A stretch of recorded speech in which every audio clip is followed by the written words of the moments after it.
So I just quit my job at 23 years old, and it wasn't to follow the trend of the Great Resignation.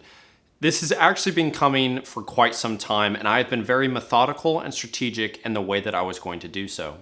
So I want to talk about why I believe that this is actually a good move and worth risking a six-figure-a-year income. When I started working at the largest bank in town here in Austin, Texas, I thought that this was going to be a drastic level up from the jobs that I had prior at the Chinese restaurant and at the local grocery store. And in some ways, I was correct. But in a lot of ways, I was again running into the same situations you find in the workplace. Having to do the job of two people if you're efficient at your job, or having to deal with the toxic work-life drama and all of these different things that we all know happens in the workplace. So then I was in a familiar predicament. Do I stay in my job and just be miserable and just make money? Or do I quit my job in pursuit of looking for that job that's going to make me feel whole and find the things that I am looking for? And ultimately, I realized that that job doesn't exist, that I'm going to continuously find this in every place that I look. So what I did is I decided, how can I make this job work for me? So what I did is I realized that I am in an area where I see nothing but people, nothing but human behavior, and nothing but money every single day. That's literally my job. And so instead of me focusing on doing my job, I began doing case studies. I would have my hypotheses on different things, and I would test them. And so I was able to learn about human behavior, psychology, and money. And through this, ironically, I actually began getting substantial raises and promotions in my position, and I wasn't even actually focusing on my job whatsoever. So while this was all going on, what I did was I dove so deep into what money actually was, is I was able to understand what currency was and the history of currency and money and all of these different ways on how people get wealthy.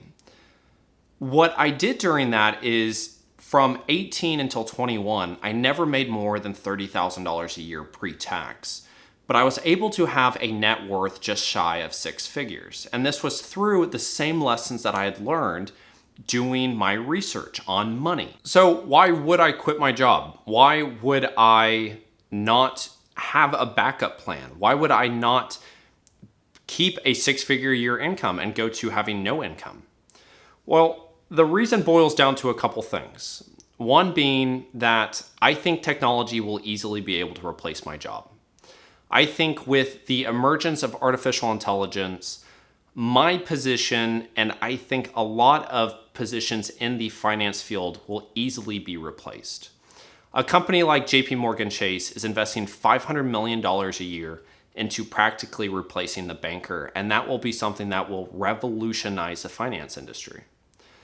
I think that a lot of jobs will be getting replaced, not as quick as everyone thinks, but I do think in the next 10 to 15 years. However, I don't think that that's a bad thing. I think that with that, it's going to replace a lot of mundane jobs. It's going to replace a lot of jobs that are robotic, that artificial intelligence would be able to easily be more efficient at that. And with that, I think that it will force humans and humanity to be more innovative and more creative. I think creativity is going to be the path that we must embark on to be able to cohabitate with artificial intelligence. So when I see my job here in the next 5 to 10 years not even existing, I don't think that it makes sense for me to spend time to continue to dwell in this position. So then we go to the time part. How can I get more time? So I have 2 years worth of expenses saved in cash. I have 2 years worth of expenses invested. I have no debt and very low overhead. And with using money as a tool, I will then be able to have the time to invest in creating skill sets. Now, I do have certain skill sets that I have been able to work on for quite some time, but I know that there's still a lot of tools that I'm missing in my tool bag to be able to be in the position that I want to be. I want to be a psychotherapist helping people with mental health, but I also want to be able to create a business that I would want to work for. I want to be able to make mental health something that we all talk about and we all really work on, because I think that people are really hurting right now. I'm having a hard time. I feel like society is a bit hopeless right now.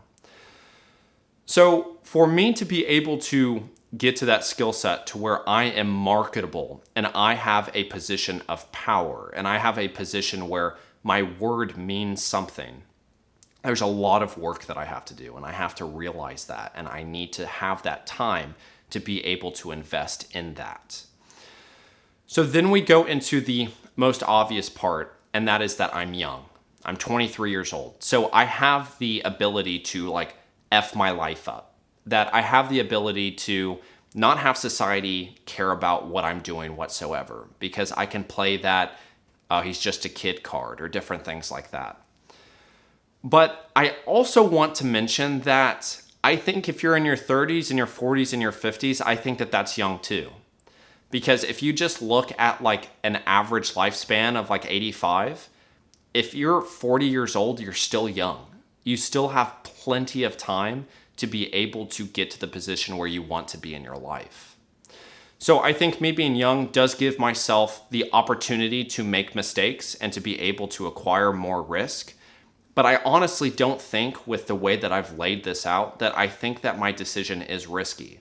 I think it actually makes sense for me to finish my degree, focus on being able to develop these skill sets that allow myself to be able to really push what I believe to be one of the most important things in society right now, in authenticity, creativity, and just helping people with their mental health, being able to talk about it and share my experiences, to be able to allow other people to just open up and be able to realize what it is that they're going through. So there you have it. That's why I quit my job. I think that this passion of mine and the way that I'm implementing it in a strategic way is worth six figures. And so, I don't want to say go quit your job and pursue your passion. I do think that that's important, but I do think that if you're at a job that you don't like and you're miserable, try to find ways that you can learn from it and to be able to begin building a foundation for yourself to pursue what it is that you want to do.